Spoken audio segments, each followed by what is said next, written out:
بالله من الشيطان الرجيم.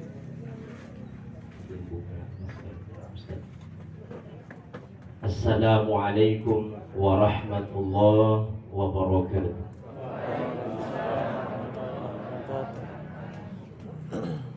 الحمد لله الذي ألف بين قلوبنا فأصبحنا بنعمته إخوانا. الحمد لله الذي خلق الموت والحياة ليبلو الناس أيهم أحسن عملا.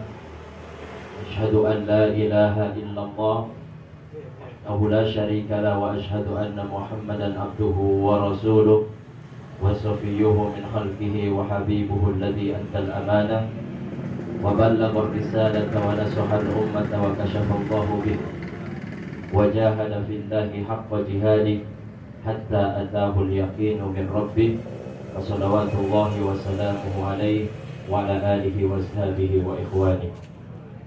Yang sama kita hormati Bapak Profesor Dr. Abdul Qadim Masao selaku Rektor Universitas Muhammadiyah Gorontalo. Saya ucapkan barakallahu Pak Dr. Pak Prof atas jabatan amanah yang baru. Yang hormati pimpinan wilayah Muhammadiyah Bapak Dr. Sabara Karim beserta seluruh jajaran pengurus. Yang saya hormati Bapak Ibu para tokoh pendidik, ada Pak Dr. Salahuddin Pakaya, beliau selaku tokoh agama, tokoh politik, tokoh masyarakat, tokoh pendidik juga. Ada Pak Sudin Uli yang saya cintai, selalu bersama beliau. Kalau di acara kuliah ba'da subuh di Kabupaten Gorontalo, beliau selaku pimpinan daerah Muhammadiyah. Yang saya hormati seluruh jamaah takziah, wabil khusus keluarga dan kerabat dari almarhum yang tercinta Abdul Aziz Ishaq yang hari ini kita berkumpul dalam rangka memberikan penguatan kepada keluarga beliau dan juga dalam rangka mentakziahi beliau. Karena takziah ini ada dua, takziah untuk orang hidup dan takziah untuk orang yang meninggal. Mudah-mudahan keluarga yang ditinggalkan diberikan kekuatan, kesabaran, ketabahan, dan tidak ada nasihat yang paling penting untuk kami sampaikan selain daripada bersabar menghadapi musibah, karena hanya dengan sabar musibah akan berbuah menjadi sebuah kebaikan. Hadirin wal hadirat, mohon maaf saya tidak bisa sebut satu persatu, semuanya saya hormati, saya cintai. Kita bersyukur kepada Allah Subhanahu wa taala, mengucap alhamdulillahirabbil alamin sebagai ungkapan pujian kita kepadanya. Walaupun ini sering dipahami oleh sebagian muslim, sebagian masyarakat, kalau sudah mengucapkan alhamdulillah itu sudah bersyukur. Padahal ucapan alhamdulillah itu hanya sekedar ucapan pujian. Adapun syukur adalah menggunakan nikmat yang Allah berikan dalam rangka taat kepada Allah. Jadi kalau sehat itu adalah nikmat, berarti cara mensyukurinya adalah gunakan kesehatan itu untuk beribadah kepada Allah Subhanahu wa taala. Salawat serta salam kita curahkan, kita kirimkan kepada junjungan kita, teladan kita Rasulullah Muhammad sallallahu alaihi wasallam.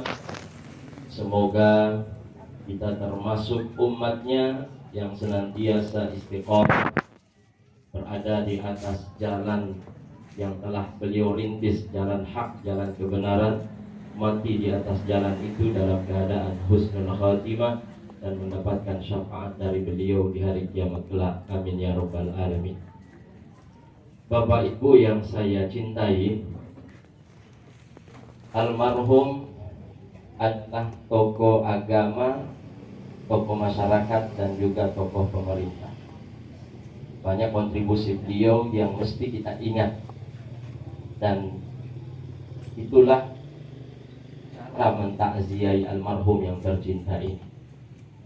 Jadi kalau takziah untuk orang hidup adalah memberikan kata-kata takziah penguatan, pesabari ibu, pesabari pak, pesabari noo, pesabari uti, itu adalah kata-kata takziah. Intinya penguatan, jangan sampai iman mereka down. Kalau takziah untuk orang meninggal adalah, kata Nabi Shallallahu Alaihi Wasallam, udhkuru mahasina mautakum, sebut-sebutlah, ingat-ingat. Jadi diingat dulu, kan alurnya begitu. Ingat lalu sebut kebaikan orang-orang yang sudah meninggal di antara kalian. Mengapa demikian? Karena kalau kebaikan almarhum disebut, maka seketika itu derajat almarhum di dalam kubur akan ditinggikan oleh Allah Subhanahu wa ta'ala. Jadi makna takziah untuk orang hidup adalah penguatan, azza ya'izzu. Adapun bagi orang meninggal adalah al-izzah, peninggian atau pengangkatan derajat di dalam kuburnya. Berarti perbedaan yang paling mendasar antara takziah orang hidup dengan orang yang sudah meninggal itu adalah, kalau orang hidup dibatasi hanya sampai 3 hari masa berkabungnya, kalau orang meninggal itu tidak ada batas waktunya. Kapan mau baku dapat dengan sesama orang yang kenal, kita sebut kebaikannya, seketika itu terangkat derajatnya di dalam kuburnya.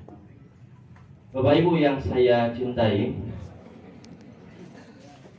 kematian ini adalah satu kepastian yang tidak ada satu orang pun yang bisa membantahnya, termasuk orang kafir, bahkan ateis yang tidak percaya dengan kitab Allah, dengan Al-Quran. Mereka yakin akan kebenaran kematian.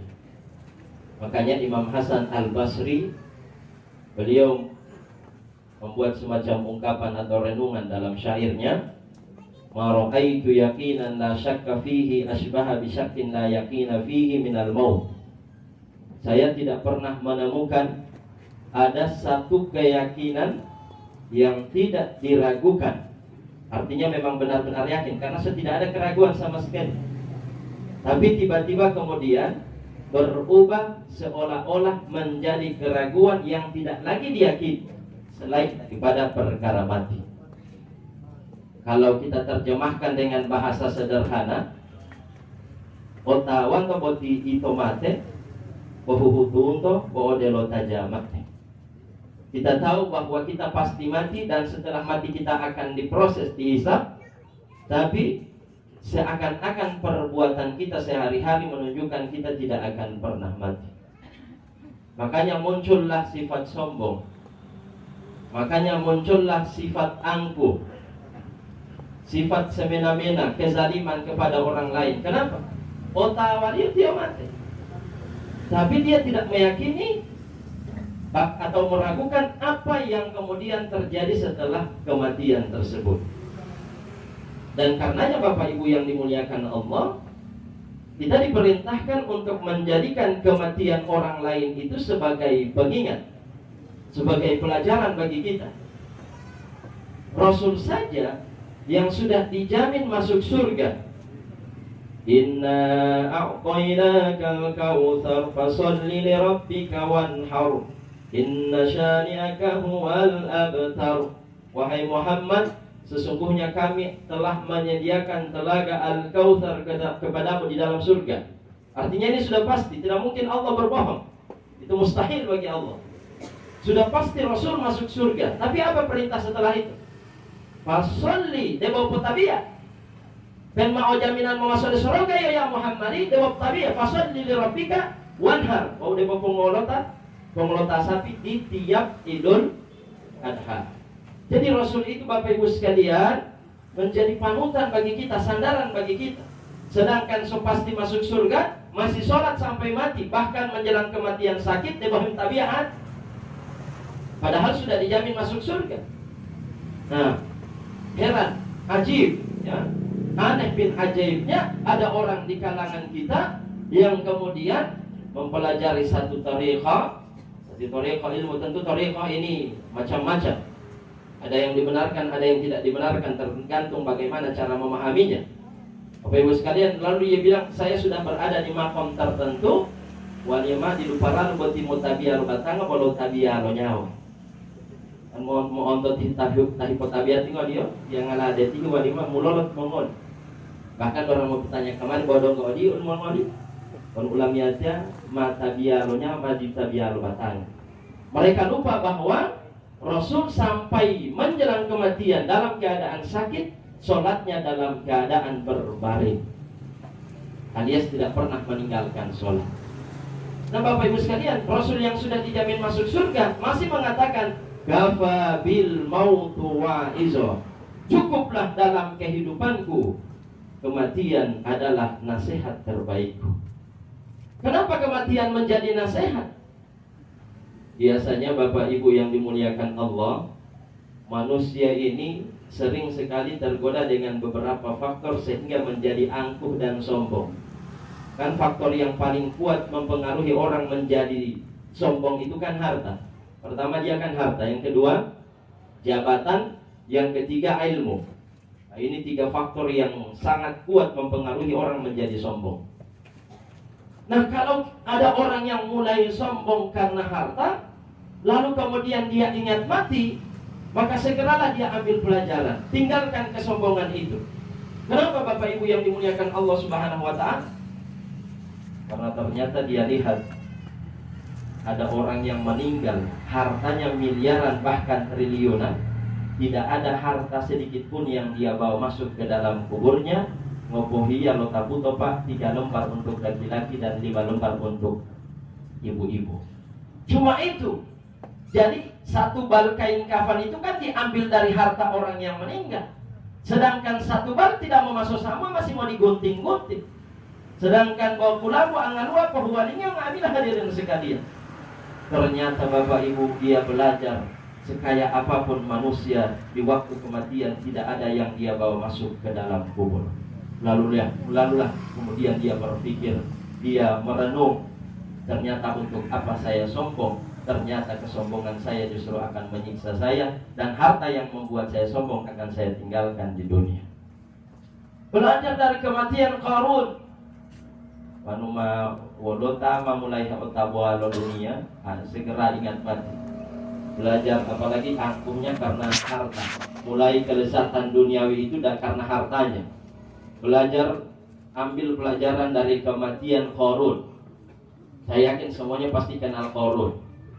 Ya, kenal dari Al-Quran pastinya. Allah abadikan cerita-cerita ini untuk menjadi pelajaran bagi kita. Seperti Fir'aun misalnya. Fir'aun boleh mati, Fir'aun fisiknya bisa hancur, walaupun diabadikan oleh Allah untuk menjadi pelajaran bagi Fir'aun setelahnya. Jadi Fir'aun boleh mati, tapi sifat-sifat kefir'aunan akan terus ada sampai hari kiamat. Makanya Allah katakan, Al-yawma nunajjika badanika litakuna liman khalfaka ayah. Wahai Fir'aun, kami selamatkan badanmu hari ini. Kan badannya ada sampai sekarang, sampai hari kiamat. Badanmu kami selamatkan hari ini untuk menjadi pelajaran bagi Fir'aun setelah kamu. Andaikan tidak ada lagi Fir'aun, sifat Fir'aun setelah Fir'aun ini, maka pasti Allah tidak akan abadikan badannya sehingga menjadi pelajaran untuk mereka. Nah, Qarun juga demikian, menjadi pelajaran bagi orang-orang yang mengumpulkan harta dan dengan harta itu kemudian dia membanggakan dirinya dan sombong. Qarun itu Pak, kekayaannya memang tidak disebutkan secara rinci dalam Al-Quran. Karena kalau Allah merinci kamar mau jadi tabal sekali ini Al-Quran. Cukup Allah gambarkan dengan bahasa majaz, dengan bahasa kiasan. Allah bilang begini, wa atainahu minal kunuzi ma inna mafatihahu latanu'u bil usbati ulil quwwah. Hartanya Qarun itu kami berikan dia harta dan disimpan di dalam gudang-gudang. Jadi bahudumuli beti harta di Qarun beti. Bapak Ibu, setiap gudang ada kuncinya. Ya, ma inna mafatihahu latanu bil usbati ulil quwwah. Yang satu kunci dari gudang tersebut tidak akan mampu diangkat kecuali oleh 60 ekor unta yang besar. Kalau orang 70 orang. Kalau unta 60 ekor. Subhanallah. Ikuti dia itu. Belum DP sholat, belum DP kuda. Bagaimana DP harta? Tapi karena dia bilang begini, waktu dia dinasihati oleh teman-temannya, oleh karyawan-karyawannya, karena dia ini banyak karyawan, dia banyak teman-teman yang ada di sekitar dia. Waktu orang mulai lihat ini, si Qarun ini mulai sombong, ada orang yang memberanikan diri untuk menasihati, la tafrah. Qarun, jangan sombong itu. Hati-hati dengan harta. Dia bilang begini, kenapa kalian sewot dengan saya? Kalian iri ya? Saya ini kaya karena saya pintar. Dia bilang yuti. Dan di sinilah puncak keangkuhan dia. Saya kaya, nama utituhu ala ilmin indi. Saya ini kaya karena saya pintar. Qarun lupa bahwa teori itu mengatakan sebetulnya tidak selamanya kecerdasan berbanding lurus dengan kekayaan. Contohnya misalnya, ada orang yang mungkin dia tidak lulus SMP. Kalau ijazah ijazah SD. Karena dia bekerja keras. Profesi dia dahangi misalnya. Doi dia pak, utang-utang bank lebih besar, lebih banyak daripada tabungannya seorang guru besar, profesor, dokter. Kan begitu. Artinya Bapak Ibu sekalian, harta ini semata-mata datang dari Allah dan tidak ada urusannya dengan kepintaran. Tapi waktu dia bilang saya ini kaya karena saya pintar, disitulah Allah marah. Maka Allah bilang, "Fakhasafna bihi wa bidarihi al-ardha, fama kana lahu min fi'atin yansurunahu wa ma kana minal muntasirin." Kami binasakan dia, kami benamkan dia dan seluruh harta-hartanya ke dalam perut bumi, dan tidak ada satupun yang bisa menolongnya termasuk dirinya sendiri. Bapak Ibu sekalian, saking banyaknya ini harta yang terbenam di dalam tanah. Kalau terbenam itu di dalam tanah, kalau tenggelam di dalam air. Itu perbedaan tenggelam dengan terbenam. Jadi Allah benamkan seluruh hartanya. Saking banyaknya ini harta yang terbenam di dalam tanah. Walhasil, kalau ada orang di Limboto ini bapacul atau bagale tanah di belakang rumah, lalu menemukan ada benda yang berharga di dalam tanah, maka dia akan mengatakan, saya telah menemukan harta karun. Iya kan? Saya telah menemukan harta karun. Padahal di kota itu harta de karuna. Mungkin harta al-fakuni atau di kanibah. Karena Mesir, Fir'aun itu, si Qarun ini dibenamkan di Mesir, tak lalu jauh dari Libanon. Cuma tak rupanya ini DP harta, biar orang mau dapat di Bodiohuto, Gunung Bodiohuto, tetap akan kita katakan ini harta karun. Artinya apa? Kalau ada orang yang sombong cuma gara-gara rumah yang 2 lantai, cuma gara-gara mobil yang merek mewah dan lain sebagainya, orang ini ketinggalan zaman karena tidak ada apa-apanya dengan hartanya Qarun yang Allah binasakan. Hadirin Bapak Ibu yang dimuliakan Allah Subhanahu wa taala. Yang kedua yang membuat kita sombong dan perlu kita terapi dengan zikrul maut, ingat mati, adalah sombong karena jabatan. Dan ini bisa kita ambil pelajaran dari Fir'aun.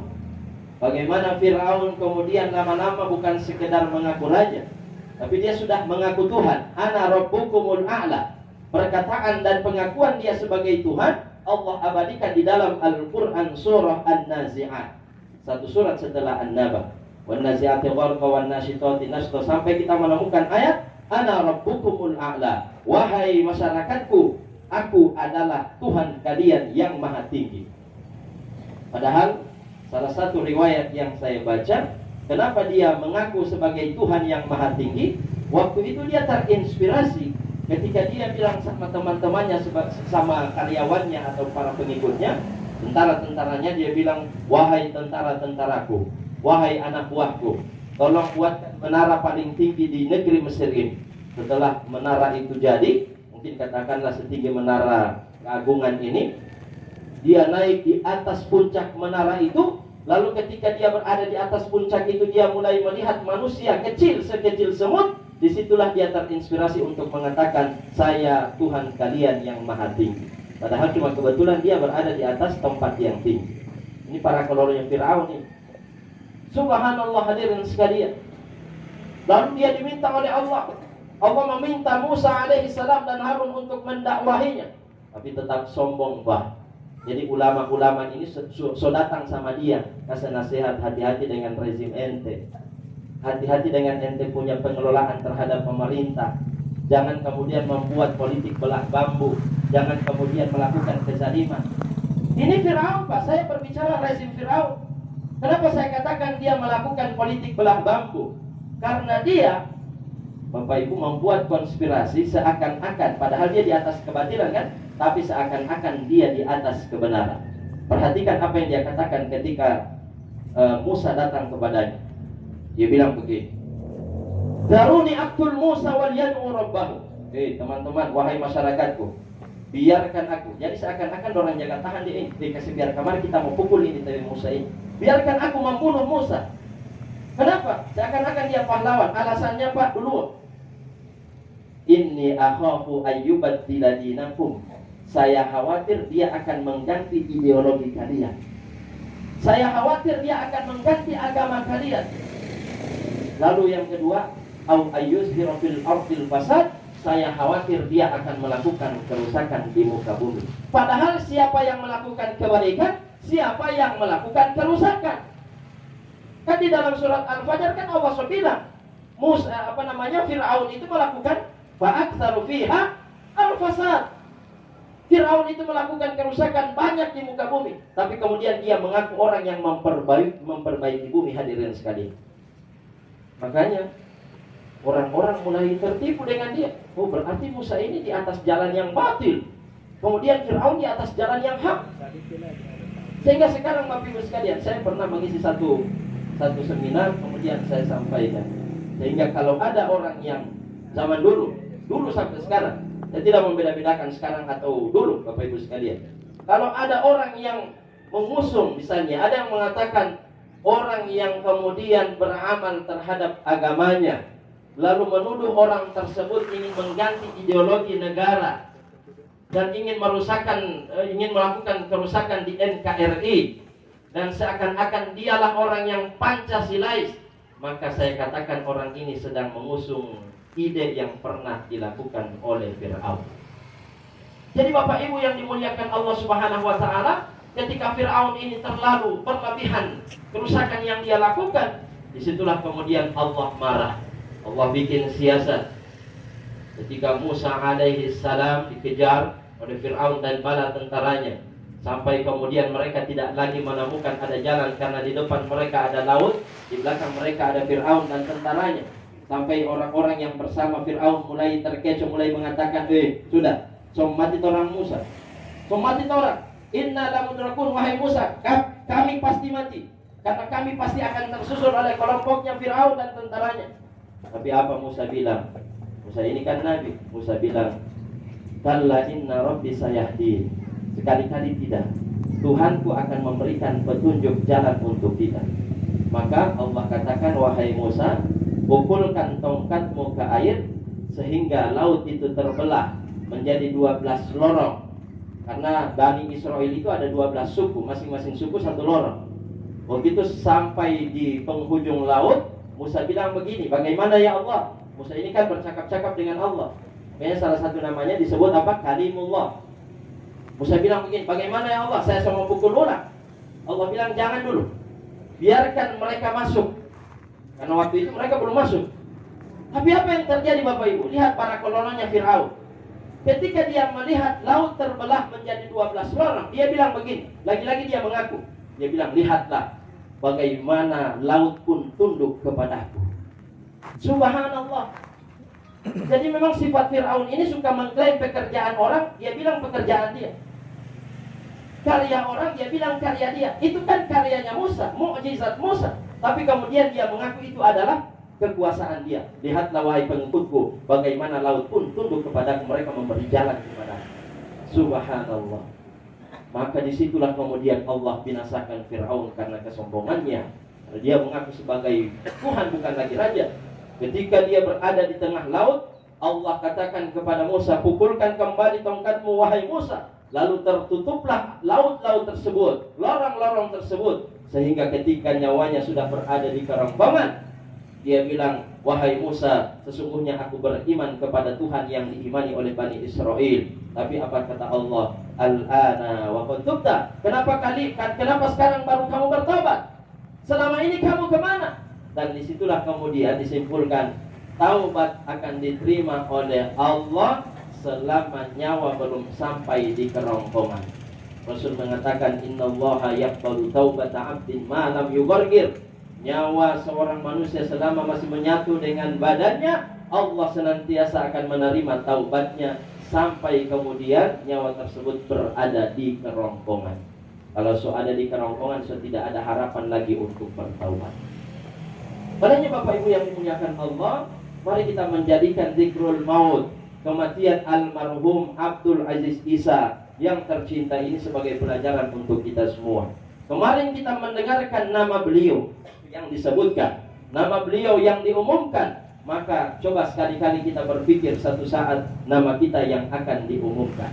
Umar itu sampai mengatakan begini, kulla yaumin yuqalu fihi mata fulanun mata fulanun. Setiap hari diumumkan telah meninggal dunia si Anu, telah meninggal dunia si Anu, telah meninggal dunia si fulan. Akan tetapi wala budda min yaumin yuqalu fihi mata Umar, akan datang satu hari di mana nama Umar bin Khattab yang disebutkan telah meninggal dunia. Artinya waktu orang mendengarkan ada pengumuman di masjid di Tawalotihi, coba sekali-kali hadirkan, ya Allah, sekarang namanya yang disebutkan, akan datang satu hari nama saya yang diumumkan melalui pengeras suara yang sama. Bapak Ibu sekalian, kenapa? Lagi-lagi zikrul maut ini banyak hikmahnya. Belum lagi kematian itu akan datang sesuai dengan kebiasaan. Karena kematian berarti orang muslim, kematian berarti tabiat dia. Karakter kematian diantaranya adalah, kata Nabi, yamutul mar'u ala ma'asha alaihi. Seseorang akan Allah matikan sesuai dengan kebiasaan hidupnya. Artinya wala ulo biasa wa olando patelo teto ito pa. 2 tahun yang lalu pernah kita mendengarkan berita duka seorang imam yang meninggal sedang memimpin sholat tarawih di malam Ramadan ke-17, Ramadan, malam nuzul Quran, pada rakaat yang ke-17 di masjid dekat lapangan Tapa. Dan alhamdulillah selama ini saya kasih contoh, kemarin dulu saya pikir berceramah di dekat masjid itu, sehingga saya langsung konfirmasi berita-berita yang lebih dalam lagi tentang almarhum. Ternyata Bapak Ibu sekalian, kebiasaan di almarhum betipa pendiri pendulahu penumpatu menadetihi, sholat berjamaah di masjid, maka Allah muliakan kematiannya bersamaan dengan orang-orang ahlul masjid, bahkan sedang memimpin sholat. Karena kebiasaan ipa itu betipa tabiat. Kan mungkin saja kita bertanya, ya Allah, bukankah engkau maha kuasa, kenapa tidak engkau tunda dulu sejenak ajalnya, selesaikan sholat sampai rumah baru dicabut nyawanya? Kenapa mesti dimatikan sedang sholat? Bahkan bisa bikin kacau sholat. Bapak Ibu, jawabannya sederhana. Pertama, Allah ingin menguatkan orang-orang yang konsisten sholat berjamaah di masjid untuk bertaat. Yang kedua, menggerakkan hati orang-orang yang tinggal di sekitar masjid. Mudah dia orang pergi di masjid tidak tersentuh sama sekali di hati, agar segera tergerak. Dan yang ketiga, seakan-akan Allah ingin membuktikan kebenaran hadis Nabi-Nya bahwa seseorang mati sesuai dengan kebiasaannya. Bapak Ibu masuk di YouTube, kata kuncinya Ustadz Jafar meninggal sedang baca Quran. Ustadz Jafar, bukan Rahmat Jafar. Ustadz Jafar. Ustadz Jafar ini adalah qari nasional. Meninggal di depan Menteri Sosial waktu itu Ibu Khafifah. Sekarang Gubernur Jawa Timur, di acara haul di rumahnya Ibu Khafifah. Yang dia baca apa? Tabarakalladzi biyadihil mulku wa huwa ala kulli syai'in qadir. Alladzi khalaqal mauta wal hayata liyabluwakum ayyukum ahsanu amala wa huwal azizul ghafur. Waktu di Wahuan Azizul Ghafur, nafasnya mulai tersendat-sendat, lalu dia jatuh, begitu diangkat ternyata sudah meninggal. Pertanyaannya sama, bukankah Allah Maha Kuasa, kenapa tidak tunda dulu sejenak ajalnya sampai selesai baca Quran sehingga tidak bikin kacau acara, kan? Kenapa Allah matikan sedang baca Quran? Dan tahukah ayat yang dia baca tentang apa? Kenapa Tabarokah dibaca tadi di takziah? Karena bercerita tentang kematian, dan Allah matikan dia di atas ayat yang bercerita tentang kehidupan dan kematian ini. Ini adalah contoh bagaimana jika kebiasaan itu baik, meninggal berujung dengan husnul khatimah. Sebagaimana saya yakin Bapak Ibu setiap kita ini pernah mendengarkan berita duka, ada orang yang meninggal. Lumai ilan dan utonuan, ilan dito na lalo. Lungol, luhuwat atau motor, ati oro, Malih-lihu tada kan ini jadi lihu tada dia mati tibong ada. Iya kan? Kenapa ada orang yang mati dalam keadaan tim-timbong? Tim-timbong itu Pak Prof sama. Kenapa ada orang mati dalam keadaan mabuk? Karena kebiasaannya pamat timbong. Kenapa ada orang mati di majelis judi? Kebiasaannya pamat Papua. Ada orang yang diberitakan meninggal di atas perut wanita pezinanya. Kenapa? Kebiasaannya mau zinawa. Makanya kenapa kata Rasul, "Udhkuru udhkuru ingatlah akhir dzikri hadi min ladzat." Perbanyak mengingat sesuatu yang akan memutus kelezatan duniawi.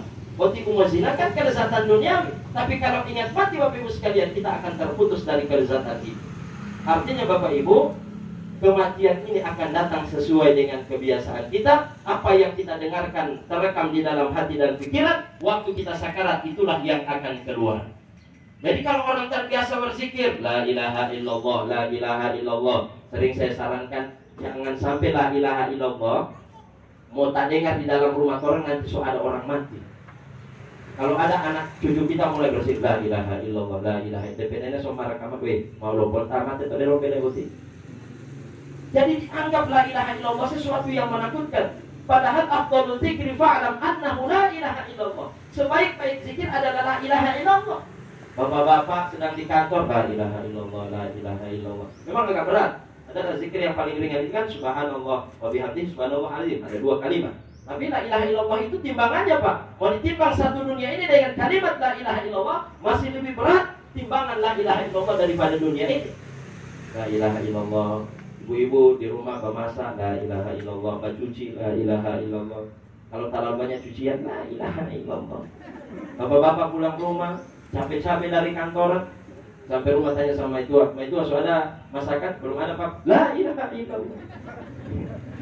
Bapak Ibu sekalian, kenapa la ilaha illallah yang mau keluar kamar? Karena kebiasaan kita. Waktu kita sakaratul maut, tidak bikin repot tipe imam dan pegawai syarah membatalkan. Ibu mau talakin ya? La ilaha illallah. Jauh aja Pak. Kenapa? Mau bangun maitir jam 7 jam 8 pagi, mampir-pele saya buat di dangdut lo salon dangdut peti. Di mana? Tiap hari itu dari pagi sampai menjelang zuhur, mau kasih mati nanti sholat zuhur, itu dangdut terus. Itulah yang terekam di dalam hatinya, sehingga ketika sakaratul maut, biar satu hari satu malam tiba imam batalin tidak akan bisa. Kenapa? Yang dia dengarkan itu, yang akan keluar juga itu. Jadi kalau zikir yang kita biasakan di dalam hati kita, insya Allah mudah sekali. Jangan berharap Ustaz, alhamdulillah miatiakan mutalkitim atau tudul kubur. Ya silakan kalau memang Anda yakini itu akan sampai, itu akan berguna. Tapi ingat, talqin yang disepakati oleh para ulama adalah indal ihtidar, waktu sakaratul maut. Itu yang disepakati. Tidak ada perbedaan ulama dalam masalah itu. Subhanallah Bapak Ibu yang dimuliakan Allah Subhanahu wa taala. Olehnya saya ingin menutup ceramah saya ini dengan renungan untuk saya dan kita semua, khusus kepada keluarga, agar kematian ini benar-benar kita jadikan sebagai ibrah, sebagai pelajaran bagi kita. Mau apa-apa, ingat mati.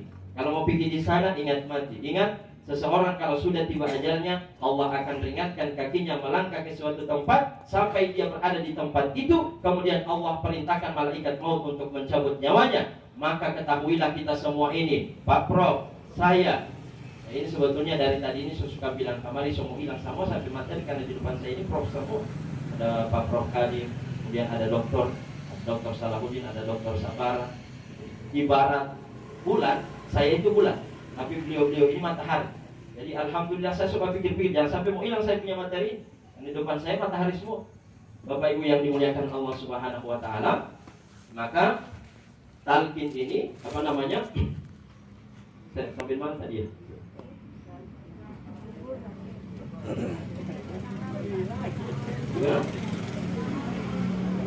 Oh ajar ya? Iya. Indal ihtidar. Jadi talqin itu adalah sesuatu yang disepakati ketika sakaratul maut. Dan nasihat bagi kita semua dan kepada keluarga adalah mari kita hadapi kematian ini, dzikrul maut ini dengan amal. Karena apapun dzikrul maut kita kalau tidak diiringi dengan amal ya sia-sia. Kalau cuma ingat mati baru tidak ada efeknya, tidak ada dampaknya di dalam perbuatan kita, untuk apa dzikrul maut? Karena begini kata Rasul begini, al-kayyisu man dana nafsahu wa amila lima ba'da maut. Orang yang paling cerdas itu adalah orang yang ingat mati, lalu kemudian dia melakukan sesuatu yang dia siapkan untuk kehidupan setelah kematian ini. Ukuran kecerdasan itu ingat mati, lalu melakukan sesuatu untuk bekal kehidupan setelah kematian. Dan kepada keluarga almarhum yang tercinta, maka saya pesankan, karena mungkin beliau meninggalkan ada anak ya, dia ada istri juga. Nah, untuk almarhum meninggalkan istri dan anak-anak, saya pesankan kepada istri beliau, masa berkabung seorang istri ketika ditinggal mati oleh suami adalah 4 bulan 10 hari. Jadi semua kita ini kalau kedukaan masa berkabungnya hanya 3 hari, kecuali seorang istri yang ditinggal mati oleh suami masa berkabungnya lama sekali, 4 bulan 10 hari.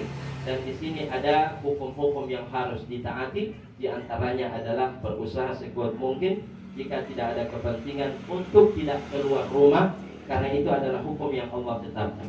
Kecuali kalau tidak ada orang yang boleh mau suruh di pasar, ya silakan. Kalau misalnya harus masuk kantor, ya silakan. Tapi ingat, para ulama mengatakan memberikan kelonggaran. Jika harus bekerja di luar rumah, maka di malam hari dia ketentuannya harus tidur di rumah di mana suaminya meninggal. Itu masa berkabung namanya ihdad, artinya dia masa memberikan perkabungan terhadap suaminya. Jadi kalau misalnya sering keluar rumah, nanti dianggap istri yang tidak menghormati suami yang baru saja meninggal. Kemudian banyak juga yang perlu disampaikan adalah, kalau suami meninggal, maka sejak suami meninggal itu seluruh perhiasan-perhiasan itu harus dicopot. Semua perhiasan ibu-ibu, bapak-bapak tidak berlaku. Cincin dengan jam tangan tidak usah dicabut. Tapi kalau ibu-ibu semua jam tangan yang, kalau emas ya, kalau jam tangan perhiasan biasa tidak masalah. Tapi cincin, anting, kalung, semuanya harus dicopot. Ada yang tanya, Ustaz, kenapa kalung harus dibuka? Padahal kan tertutup dengan jilbab saya. Ya, sebagai penghormatan Anda terhadap suami, walaupun tidak kelihatan oleh orang yang bukan mahram, harus dicopot. Harus simpan 4 bulan ke 11 hari baru boleh dipakai lagi. Termasuk Bapak Ibu yang paling sederhana adalah tidak boleh berdandan, tidak boleh bersolek, tidak boleh berparfum, tidak boleh pakai parfum. Jadi ini 4 bulan 10 hari memang benar-benar diuji seorang wanita. Tidak boleh pakai parfum, kalaupun pakai parfum jangan berlebihan. Tapi tidak berniat untuk diciumkan kepada orang seorang tanpa tahu saat pakai parfum, tidak. Mau Bapak Ibu sekalian, pakai pakaian pun diatur warnanya. Para ulama sepakat warna yang gelap, kalau bukan hitam yang coklat. Nah, ini jarang disampaikan juga, sehingga karena ini berkaitan dengan istri almarhum, maka perlu untuk kita titipkan. Ya, demikian yang dapat saya sampaikan. Dan marilah kita berdoa untuk almarhum yang tercinta, untuk keluarga yang ditinggalkan, dan diberikan kesabaran oleh Allah, diberikan ketabahan dan pahala di balik musibah ini. Dan kita berdoa, Bismillahirrahmanirrahim. Allahumma salli wa sallim wa barik ala Muhammadin wa ala alihi wa sahbihi ajma'in. Allahumma ighfir lahu warhamhu wa'afihi wa'fu anhu wa akrim nuzulahu wa wasi' madkhalahu wa ghsilhu bil ma'i wat thalji wal barad. Allahumma nakkihi minal khataaya kama yunqqa ath-thawbul abyad minad danas. Allahumma aghfirhu daran khairan min darik wa ahlan khairan min ahli wa zawjan khairan min zawji wa qihi fitnatal qabri wa 'adzaban nar wa askinhu fasiha jannatika ya rabbal alamin. Allahumma la tahrimna ajrahu wa la taftinna ba'dahu waghfir lana wa lahu. Allahumma ij'al qabrahu rawdatan min riyadil jinan wa la taj'al qabrahu hufratan min hufarin niran. Rabbana zalamna anfusana wa illam taghfir lana wa tarhamna lanakunanna minal khasirin. Allahumma inna nas'aluka husnal khatimah wa na'udzubika min su'il khatimah. Rabbana atina fid dunya hasanah wa fil akhirati hasanah wa qina 'adzaban nar. Subhana rabbika rabbil izzati 'amma yasifun wa salamun 'alal mursalin walhamdulillahi rabbil alamin.